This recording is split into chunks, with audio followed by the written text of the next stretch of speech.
Hamon sa pulisya ang paghuli sa negosyanteng si Charlie Atong Ang na tinuturing na armed and dangerous ng DILG. Tinutulungan pa raw si Ang ng ilang senior police officer. May report si John Consulta.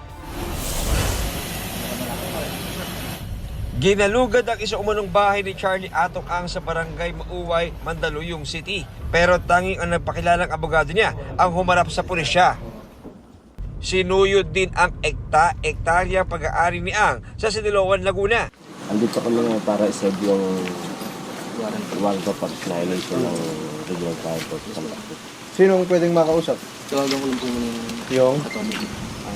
Tumambad sa tracker team ang napakaraming silungan ng manok, 2 helipad, mga villa at main house sa ibabaw ng Borol. Inisa-isa rin ang kwarto sa main house.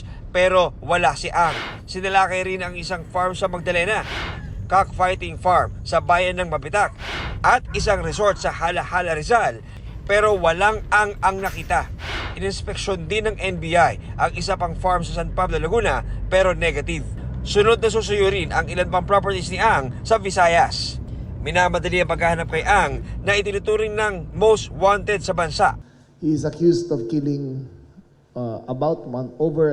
maybe about 100 missing Sabongeros, and he is considered armed and dangerous. We have to assume na delikado siya. Tandaan nyo yung taon to, may nitin ang ulo nito. Minsan sa isang sabungan, congressman, sinampal niya. He has violent tendencies. Ang pagkuha ng baril ay sa ganong karaming pera, madali para sa kanya yan. At madali siya kumuha ng mga security na bibili niya kalang loyalty. Kanselado na ang 6 na registered firearms ni Ang.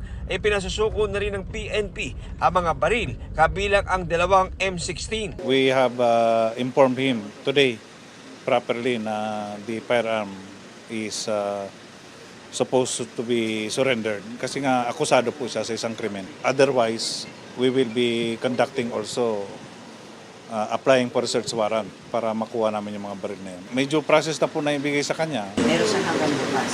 Yeah. Pinababawi na rin pati ang baril ng kanyang security.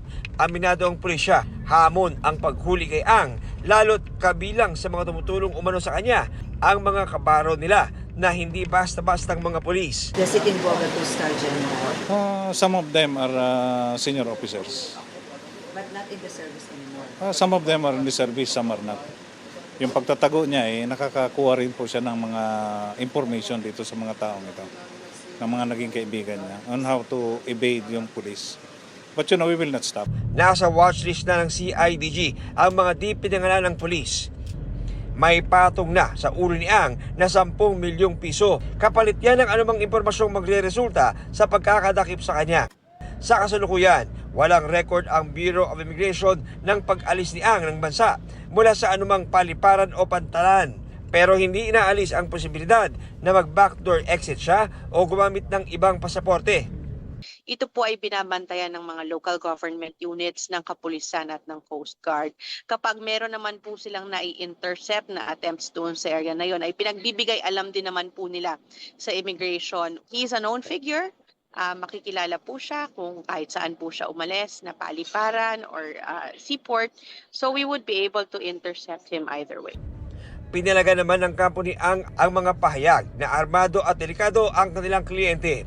Padalos-dalos at wala raw itong basihan. Tumanggi muna ang abogado ni Ang sa mga bagong panayam habang inaasikaso ang pleadings na ihahain sa korte. Ayon naman sa DOJ, ang tanging remedy ng kampo ni Ang na pwedeng aksyonan ng korte ay motion to quash. Pero all other pleadings na i-file nila kung hihingi sila ng kahit na anong affirmative relief galing sa husgado ay hindi nila pwedeng gawin at hindi aaksyonan ng husgado dahil sa wala pa itong restriksyon doon sa katauhan ng akusadong humihingi ng affirmative relief. Ang itinuturing naman na whistleblower at siyang nag-ugnay kay Ang sa kaso ng mga nawawalang sabongero na si Dondon Patidongan nasa isa umanong undisclosed location at bantay sarado round the clock. Kasama niya ang kapatid na si Elakin na tatayo ring testigo sa kaso. Kapwa na sa Witness Protection Program ng DOJ ang magkapatid. Ayon sa kanilang abogado, matagal nang may banda sa buhay ng magkapatid.